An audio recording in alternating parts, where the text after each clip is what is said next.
اور سورہ مریم سورہ نمبر 19 ہے، آیت نمبر 88 سے لے کے 92 تک غور کیجئے گا کہ اللہ تعالیٰ اس میں کیا بیان کر رہے ہیں۔ اللہ تعالیٰ کہتے ہیں کہ یہ جو کہتے ہیں کہ خدا نے الرحمن نے بیٹا جنا، نعوذ باللہ ثم نعوذ باللہ، اللہ تعالیٰ کہتے ہیں کتنا بڑا کلمہ ہے جو ان کی زبانوں سے نکلتا ہے، اتنی یعنی یہ اتنی بڑی بات ان کے منہ سے نکلتی ہے کہ اگر یہ پہاڑ اور زمین اور آسمان یہ سن لیں تو پہاڑ ریزہ ریزہ ہو جائیں، آسمان پھٹ جائے، زمین دو ٹکڑے ہو جائے کہ تم نے اللہ کے بارے میں اتنا بڑا شرک کہہ دیا کہ اللہ کا بیٹا ہوا، نعوذ باللہ ثم نعوذ باللہ۔ سو وہ چیز جو کرسچن اکیڈمکس بھی نہیں مانتے، امیجن کریں کہ چوتھے محلے سے ایک مسلمان اٹھ کے کہہ رہا ہے کہ نہیں میں نے منانی ہے۔ جو کرسچن اکیڈمکس ہیں وہ بھی کہہ رہے ہیں کہ this is pagan. Now, we understand that December 25th is more than likely not the actual birthday of Jesus Christ. We understand that. In fact, we can be pretty sure he wasn't born that time of year. You know, up to 400 AD, no Christians were celebrating Christmas around the 25th of December. What does the Bible say about Christmas?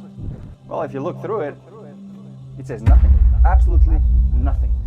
It doesn't even mention the date of Jesus' birth.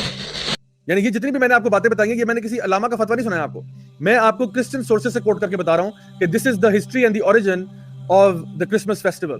نبی کریم صلی اللہ علیہ وسلم کی حدیث ہے ابو داؤد میں، حدیث نمبر 4031، جس میں آپ نے فرمایا کہ جو بھی کسی قوم کی مشابہت کرے گا وہ انہی میں سے ہوگا۔ تو صحابہ کہتے ہیں ہمیں تو بڑی خوشی ہوئی یہ بات سن کے کیونکہ ہم تو نبی سے محبت کرتے تھے اور یہ ان کے ایکشن میں نظر بھی آتا تھا کہ وہ محبت کرتے تھے، تو they would act like him, they would be like him, they would try کہ ہم نبی کی سنتوں کو فالو کریں۔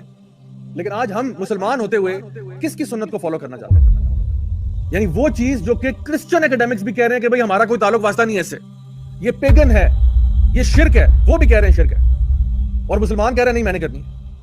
انا للہ و انا الیہ راجعون۔ سیریسلی شرم کا بہت شرم کا مقام ہے۔ آج اگر کوئی کرسچن جو ہے وہ کوئی غریبوں کو کھانا کھلانے کے لیے کوئی چیریٹی بناتا ہے تو ہم ان کے ساتھ ہیں، اگر وہ یتیموں کی مدد کرنے کے لیے کوئی چیریٹی بناتا ہے ہم ان کے ساتھ ہیں، بیکاز یہ تعاون علی البر ہے۔ لیکن اگر وہ کہتے ہیں کہ آؤ شرک میں ایک چیریٹی بناتے ہیں، آؤ سب مل کے شرک کرتے ہیں، تو اس میں ہم ان کا کبھی بھی ساتھ نہیں دے سکتے۔ شرم سے ڈوب مرنے کا مقام نہیں ہے مسلمانوں کے لیے کہ مسلمان کہنے جی ہم تو لائٹیں لگا رہے ہیں، اس میں کیا ہے، ہم تو جی یہ بتیاں لگا رہے ہیں، ہم تو کرسمس ٹری لے کے آ رہے ہیں جو کہ ایک پیگن فیسٹیول ہے۔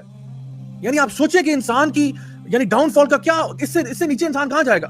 وہ جو لا الہ الا اللہ پڑھنے والے لوگ تھے کہ ہم کسی کی عبادت نہیں کرتے سوائے اللہ سبحانہ تعالیٰ کے، وہ اس قسم کی شرکیہ چیزوں میں پارٹیسپیٹ کر رہے ہیں، اپنی آخرت کو داؤ میں لگا رہے ہو۔ قرآن مجید میں اللہ تعالیٰ فرماتے ہیں ان الشرک لظلم عظیم، سب سے بڑا ظلم جو اس کائنات میں ہو رہا ہے وہ شرک ہو رہا ہے، کہ اللہ تعالیٰ تمام گناہوں کو معاف کر سکتا ہے لیکن شرک کو معاف نہیں کرے گا۔ انسان کے اندر رائی برابر بھی شرک آ جائے، ہلکا سا بھی، یعنی اللہ کے علاوہ آپ ایک کسی مکھی کو بھی ساتھ شامل کر لیں تو یہ اتنا بڑا گناہ ہے، اللہ تعالیٰ کہہ رہے ہیں میں تمام گناہ چاہوں تو معاف کر دوں لیکن شرک معاف نہیں کروں گا۔ اور یاد رکھیں جو بندہ حالت شرک میں مرے گا اس پہ جنت حرام ہے۔ میری بات بہت غور سے سنیں، میری بات بہت غور سے سنیں۔ کبھی کبھار ہم اپنی اگنورنس میں نا، ہم اپنی جہالت میں ایسے کفریہ کلمات نکال دیتے ہیں، ایسی کفریہ حرکتیں کر دیتے ہیں،